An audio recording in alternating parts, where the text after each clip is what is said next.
সকালে অনেকগুলো কেন্দ্রে গিয়েছিলাম, আমরা অনেক জায়গায় দেখেছি ভোট সুষ্ঠু হচ্ছে, কিন্তু এই কেন্দ্রে বড় একটা সমস্যা করা হয়েছে। সকালে আমাদের এজেন্টকে 1 ঘন্টা লেট করে ঢুকতে দেওয়া হয়েছে এবং সেটা এক্সটেন্ডেড হতে হতে 3 ঘন্টা করা হয়েছে।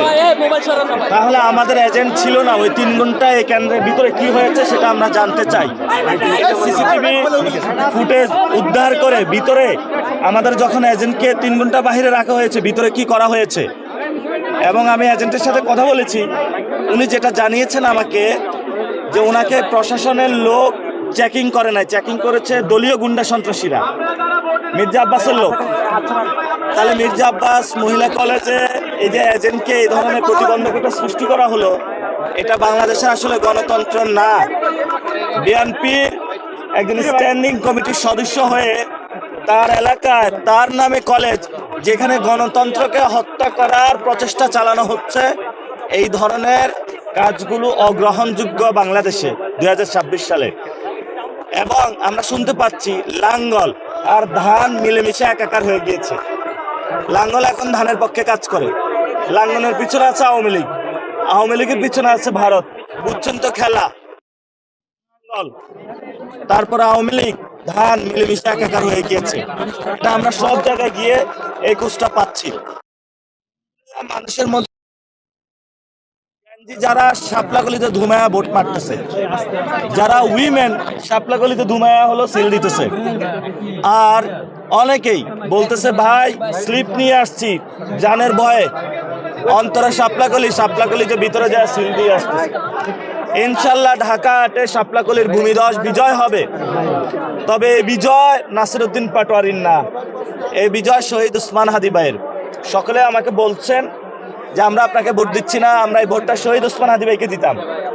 শহীদ উসমান হাদি ভাইয়ের ভোটটা আপনাকে দিচ্ছি, ফলত শহীদ উসমান হাদি ভাইয়ের হত্যাকাণ্ডের যে বিচার, এটা আমাদেরকে করতে হবে।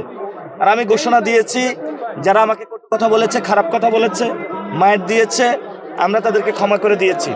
আসুন ঐক্যবদ্ধভাবে কাজ করব, ইনশাল্লাহ আমরা জয়ী হলে আল্লাহর ইচ্ছায় সকলকে নিয়ে কাজ করব।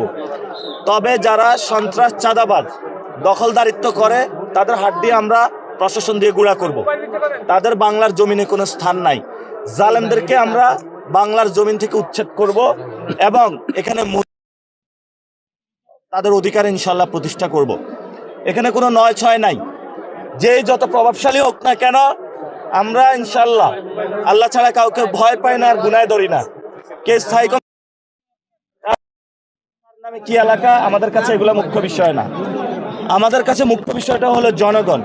ইনশাল্লাহ ঢাকা আটে জনগণের রায় হবে, সে রায়ের মধ্য দিয়ে নতুন বাংলাদেশ এবং সারা দেশে 11 দলীয় জোট যেইভাবে ভোট ব্যাংকে ভোট পড়তেছে, ইনশাল্লাহ তারা সরকার গঠন করবে। এবং অনেক জায়গায় হামলা হচ্ছে আমাদের উপরে। আমরা আমাদের নেতাকর্মী যারা মানুষকে নির্দেশনা দিয়েছি যে কেউ যদি হামলা করতে আসে আপনারা প্রশাসনকে জানাবেন, আপনারা হামলা করতে যাবেন না, কারণ প্রশাসনের মাধ্যমে আমরা সবকিছু দেখব। প্রশাসন যেহেতু দায়িত্ব নিয়েছে, আমাদেরকে গতকালকে সংস্কৃতি বিকাশ কেন্দ্রে আমাদের 13 জনকে আহত করেছে, আমরা পিছনে ব্যাক করেছি। তো আজকে প্রশাসনের সামনে, প্রশাসনের চোখের সামনে, আর্মির সামনে যদি কাউকে আঘাত করা হয়, আমরা পাল্টা আঘাত করব। এটা আমরা তাদেরকে ওয়ার্ন করে দিচ্ছি। আমরা প্রচুর মায়ের খেয়েছি, এবার আর মার খাবো না, এবার মায়ের দিব। তবে অনেকেই ভোট ব্যাংকে শাপলাকলির বেশি সিল পড়ার কারণে অনেকে ভয় পাচ্ছে, এই জন্য ভোট থেকে বেরিয়ে যাওয়ার চেষ্টা করবে। আমরা তাদেরকে বলবো খেলার মাঠে থাকুন, ভয় পাবেন না, 90 মিনিট খেলায় থাকুন। এবং টেস্ট ম্যাচ খেলতে নামছি, খেলায় থাকবেন, খেলা থেকে উঠবেন না, ভয় পাবেন না, মাথায় হাত দিবেন না। খেলাতে যেহেতু নামছেন, খেলে তারপরে উঠবেন ইনশাল্লাহ। এই খেলা শাপলাকলির জয় হবে ইনশাল্লাহ।